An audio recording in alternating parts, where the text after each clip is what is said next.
The following course contains some shortcuts you can use while navigating the DSP. There are a couple different ways to filter records in the DSP. In addition to using the filter box in the page toolbar, you can right-click a record on a column value to filter all the records on the page by that value. For example, if you want to display only inactive tables, right-click any table that is inactive and the page will filter the records to only display inactive tables. Click the X next to the filter box to remove the filter. It can also be useful to filter by the BOA status column.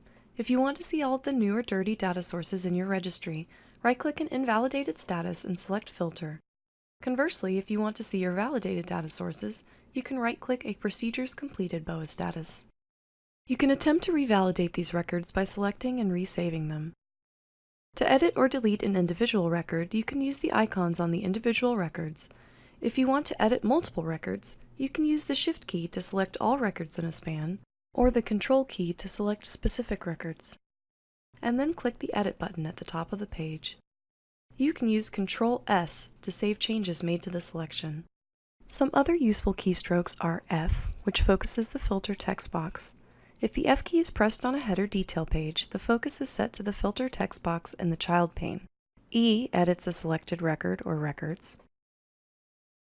Pressing Insert or the plus sign will add a new record. Pressing Tab will focus on the next actionable element, and pressing Shift-Tab will focus on the previous actionable element. The Tab key cycles through available options in the menu.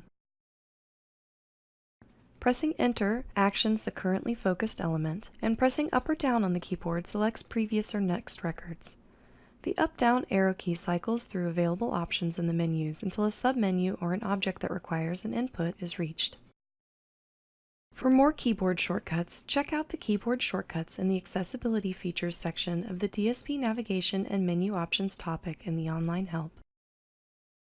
Thank you for watching this course on DSP navigation shortcuts.